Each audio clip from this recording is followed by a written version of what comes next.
सुनहरा भविष्य देना चाहते हैं। यहाँ की डेमोक्रेसी को खराब होकर हम उनको उत्तराखंड नहीं देंगे, उनको खतरों का उत्तराखंड नहीं देंगे। यह मेरा संकल्प है। मुझे लगता है कि ये मेरा संकल्प नहीं है, पूरे देवभूमि का संकल्प है। और देवभूमि के साथ साथ जो भी लोग पूरी दुनिया के अंदर देवभूमि को जानते हैं, सनातन को मानते हैं, उन सबका संकल्प है।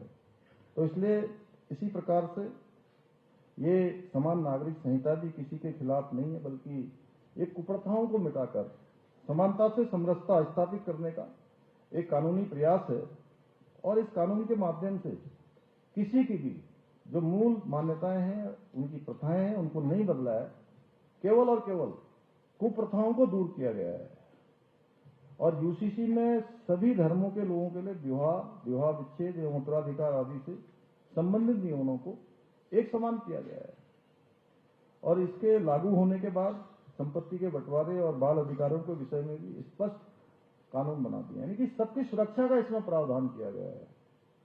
और इस कानून के अंतर्गत सभी धर्म और समुदाय में बेटी को भी संपत्ति में समान अधिकार प्रदान किए गए हैं। इसके साथ ही संपत्ति के अधिकार में बच्चों में किसी प्रकार का भेद नहीं किया गया है। अर्थात प्राकृतिक संबंधों के आधार पर जन्मे, सहायक विधियों द्वारा जन्मे या लिव इन आदि संबंधों द्वारा जन्मे बच्चों का भी संपत्ति में बराबर का अधिकार का प्रावधान किया गया है। वहीं दूसरी ओर किसी भी व्यक्ति की मृत्यु होने के पश्चात उसकी संपत्ति को लेकर परिवार के सदस्यों के बीच किसी प्रकार के मतभेद की स्थिति उत्पन्न न हो, इसके लिए मृतक की संपत्ति पर उसकी पत्नी, बच्चों एवं माता पिता को भी समान अधिकार प्रदान किए गए हैं। भाइयों बहनों, वर्तमान समय को देखते हुए हमारे युवक हैं, युवतियां हैं, उनकी सुरक्षा सुनिश्चित करने एवं युवाओं को सामाजिक समस्याओं से बचाने के उद्देश्य से इस कानून में लिव इन रिलेशनशिप के लिए पंजीकरण अनिवार्य किया गया है।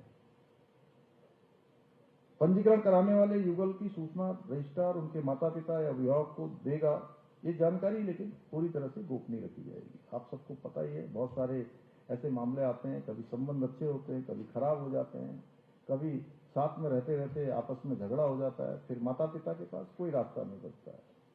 कई सारे आपराधिक प्रकरण हुए हैं, हिंसाएं हुई हैं, हत्याएं हुई हैं।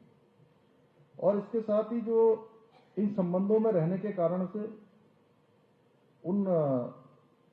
उनका जो बच्चा होगा युगल का, उस बच्चे को जैविक संतान के समान सभी प्रकार के अधिकार प्राप्त होंगे। यही नहीं, इस कानून के माध्यम से जन्म एवं मृत्यु के पंजीकरण की भांति विवाह और विवाह विच्छेद दोनों का भी पंजीकरण किया जा रहा है। मेरे लिए अत्यंत गर्व का विषय है कि हमने समान नागरिक संहिता को केवल घोषणा तक सीमित नहीं रखा है, बल्कि इसको प्रभावी रूप से